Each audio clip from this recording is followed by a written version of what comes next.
Devam edelim. Bu Sultan Grantan'ın köməkçisinin sultasıdır. Sonra bir şey ben deyim elbette, sonra siz devam edin. Bu kara olanlar inekli granata kumbaralardır. Bunlar uçermiyor, bunlar boştur. Bak burada bu Zafer bunu sürdür. Anda bu öldürür, patlayış vermiş. Bu boştur. Bunu böyle ben salsam yere patlamaz. Bunun ancak o sudan kulaşı var, bu da ona reaksiyon hareket edilen şey. O snaryat orada var. O biçilerde bu renkli granatlar şöyle verdiler. Atılmadı ha. Onlar səhvən bilmirlər. Çünki burada vermişler onlara bilmirlər. Onun yönü məsələlər. Bir kez de vardı. Bunlar uçabilir. Təlim kumbaralarıdır.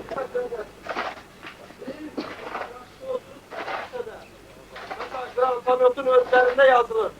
Burada yazılır. İnek mi? Gördüm.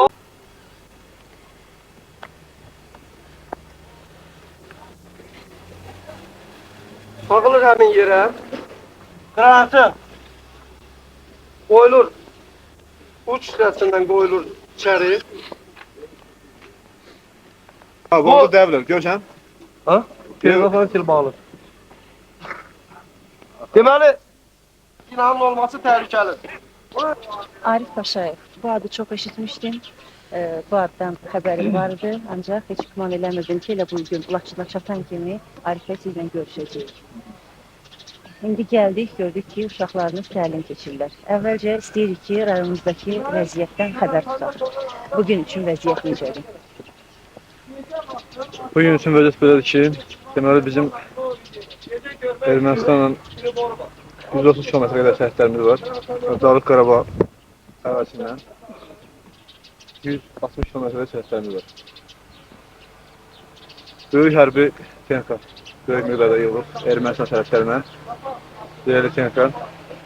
Eyni zamanda Dağlıq Qarabağ ərazisindən o koridor kəsməsi. Bir sözün burada o müqavimət göstərməyə, yəni bir iş görməyə ən çox güc sizin üzərinizə düşür. Və deyilənə görə elə biz hələ aşağıda olanda, aşağı deyəndə, yəni Qarabağın o aşağı hissəsində olanda, orada da çox dedilər ki, sizin böyük səyiniz, böyük vardığınız işlər sayəsində onlar, necə deyim, bura bir növünə bata bilmirlər, nə də ki, elə güclü bir həmlə edə bilmirlər. Əvvəllər şəxsiyyət xarakterli hücumlar olurdu Laçına. Sonra bu hücumların nəticəsi ermənilərə sübut elədi ki, çox fikirlər vermək lazım gəlir ermənilərə bu ərazidə. Son vaxtlar burada vəziyyət imkan sakitdir. Bir də həvəş verir. Ancaq bir məsələ mən deyim ki, bu Laçının strateji əhəmiyyətini biz uzun müddət çox adamlar başlamasaq ki, Laçın stratejiyyətdən çox həlledici yer deyək ki, çünki hətta deyək ki, müəyyən ərazilərin verilməsi Qarabağın verilməsi demək deyil. Ancaq Laçının gedilməsi imkan verir ki, ermənilər qüvvələrin kəsilmə sürətdə Dağlıq Qarabağa yerləşdirə bilsinlər. Artıq sürətlərlə yox. Demək, açıq sürətdə yollar açılır.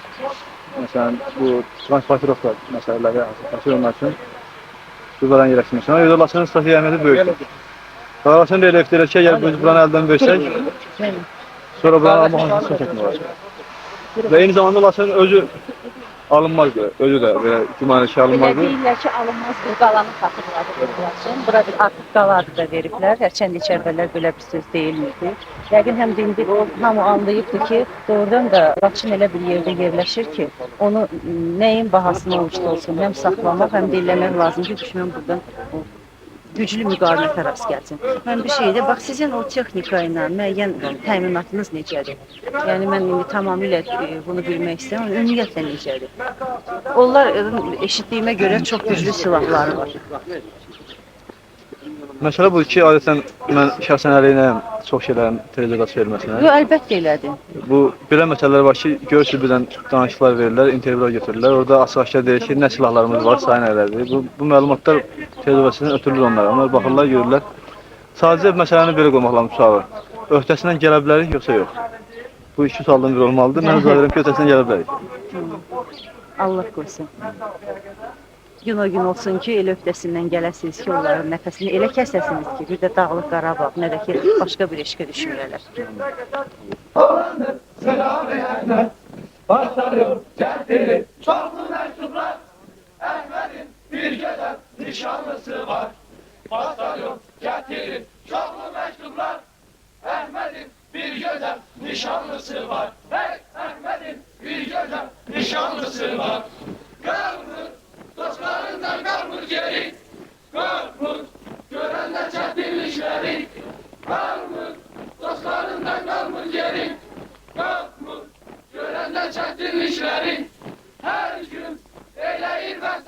gitmez. Mahşeri mahşeri Azerbaycan askeri. Mahşeri mahşeri Azerbaycan askeri. Yastığımız mezar taşı, yorganımız kan olsun. Biz bu yoldan döner olsak namus bize ar olsun. Ne güzeldir ölmek bize bu güzel vatan için. Yanar yürek yurt eşkiyle daima için. Ne güzeldir ölmek bize bu güzel vatan için. Yanar yürek yurt eşkiyle daima için. Marş ileri Azerbaycan askeri. Marş ileri Azerbaycan askeri. Marş ileri Azerbaycan askeri. Deməli, ilk baxışda bura bu dəqiqə elə sakit görünür, qar yağır və biz bura çatmağa bir neçə metr qalmış sürücümüz Ələkbər bəy bizə dedi ki, biz indi elə bir yerdən keçəcəyik ki, mən istəyirəm ki, oranı siz də görəsiniz və biləsiniz ki, o yer hansı yerdir. Bax, burada hamınızın yadındadır, bizim jurnalistimiz Salatın qətlə yetirilmişdi.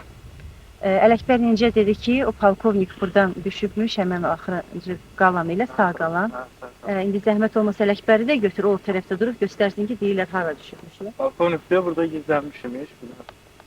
Bax, oradan göstəriblər ki, bir nəfər gizlənib maşında aldı. Ondan sonra çıxıb onda. Biz özümüzə sadəcə olaraq biz borc bildik ki, Salatının o xatirəsi önündə baş əyək və bir dəfə deyək ki, eşq olsun bizim belə qızlarımıza, belə oğullarımıza və ürəyimizdən də bir his keçdi ki, onların qanı heç vaxt onsuz da yerdə qalmayacaq. Və indi də bura o qədər təhlükəsiz bir yer deyil, hərçənd biz 5 dəqiqəyə dayanmışıq, indi yola düşüb gedəcəyik. Mən elə gəlir ki, o jurnalistlərin təhlükəsizliyi məsələsi və onların son vaxtlarda nədənsə o qətlə yetirilməsi, onların belə o həyatlarının təhlükə qarşısında qoyulması elə hamını narahat edir.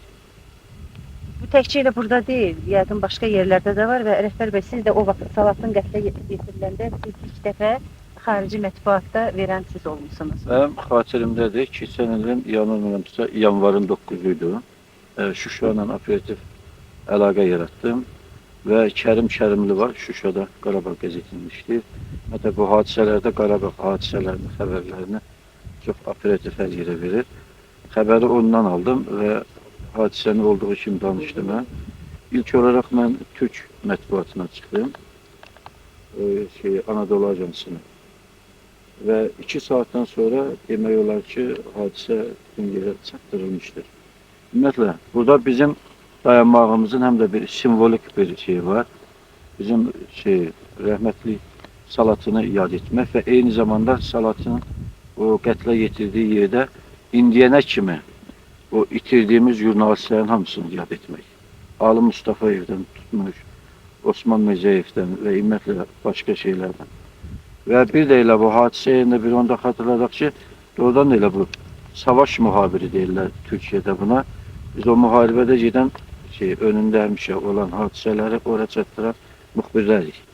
Bizim təhlükəsizliyimiz öz yerində. Ümumiyyətlə, bu hadisələrdə də Azərbaycanda nəsə mən elə gəlir ki, o jurnalistlərə bu baxımdan həm təhlükəsizliyini gözləmək, həm onlara hansı bir operativlik kömək göstərmək. Məsələn, bu 2 gündə biz bunu Ağdamda, Laçında, inşallah Şuşada da görəcəyik. Hadisə yerinə gəlib jurnalist, ona hər cürə yardım lazımdır ki, o bizim burada xalqın faciəsini göstərək. Və çox vaxt da bizə yabancı bir söz deyirlər, sənin burada nə işin var? Arkadaş, elə bizim işimiz buradır da. Sən gəlib canını qoyursan, sən vətəni, torpağa qoyursan, biz də səni qoruyub, sənin haqqını bütün dünyaya göstərməliyik. Deyirik ki, hamı necə var, hadisələrin necə baş verirsə, onun hamısından xəbər tutsunlar. İrfan bəy, sən deməli biz Azərbaycanda o mühabirlərin, basın adamlarının durumunu anlatdıq.